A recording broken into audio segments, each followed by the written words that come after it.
oração do Pai Nosso, a gente lembra que Jesus disse: quando vocês rezarem, peçam o pão nosso de cada dia.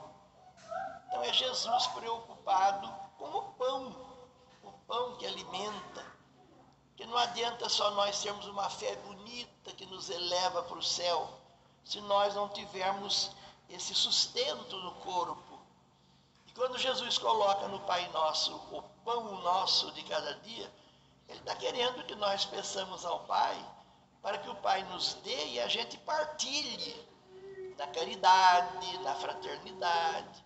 Então é o quilo do bom pastor, é o dízimo que a gente dá para as obras sociais, é a esmola que eu dou para o asilo, para as entidades, para os orfanatos. Quer dizer, aquele pouquinho que eu partilho para que o outro possa também ter. Eu sempre me lembro da viúva de Sarepta, quando o profeta pediu comida, pediu pão, assim, eu tenho tão pouco, eu vou comer com meu filho e morrer. Ele disse: não, partilha comigo, assim nós morremos tudo junto.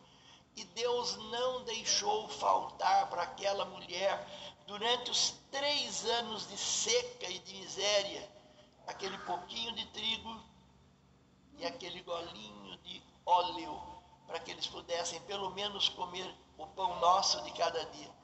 E hoje nós celebramos Santo Antônio, que tem essa ligação com o pão, com o pãozinho.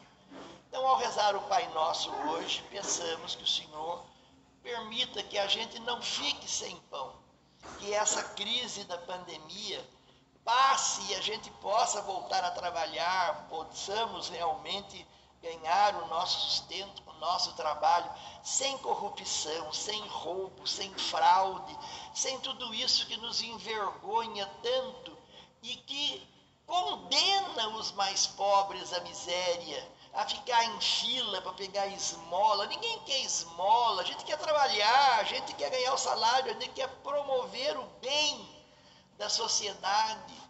E mesmo com essas filas, ainda eles continuam, esses governadores, esses deputados, aproveitam desta pandemia para comprar esses respiradores que não funcionam, superfaturados, e constroem hospital que não precisa, porque tem os que precisam.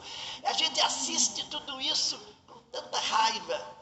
E a gente não pode trazer isso para a missa para não estragar, mas tem que trazer para rezar. Porque senão a gente vai sair na rua quebrando as coisas, que é o que essa gente quer, o caos. E nós estamos vivendo dias muito perigosos com essa ameaça do comunismo, do ateísmo, China, embaixador, entendeu? E nós não podemos perder isso, que é a fé, que é a religião, que é o culto a Deus que eles negam. E se eu ficar quieto, as pedras vão gritar. Eu não quero ser condenado por omissão. Eu vou fazer o meu papel de padre, de pregador, nem que seja em Taubaté e que a minha fala não passe da linha do trem, mas eu falei. E peço a você que está com raiva disso ou daquilo, não caia nisso. Que eu quero ver depois que eles chegarem. A gente não vai nem poder rezar o pão nosso de cada dia. E não vamos ter o pão de cada dia. Vejam os países que optaram por isso. Me desculpe se você não concorda, mas abra os olhos enquanto é tempo.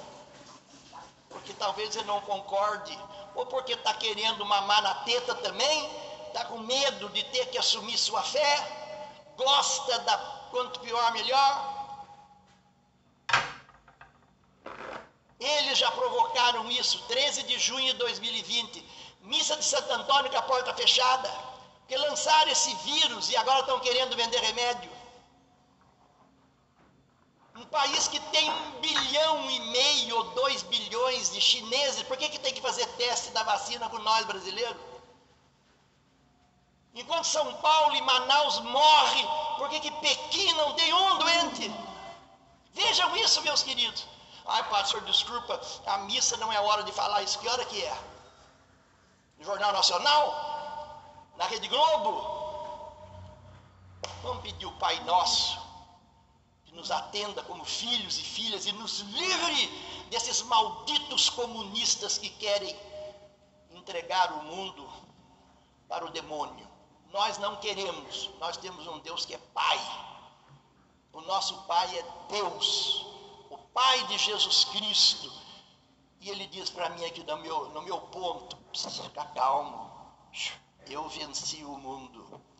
Pai nosso que estais nos céus, santificado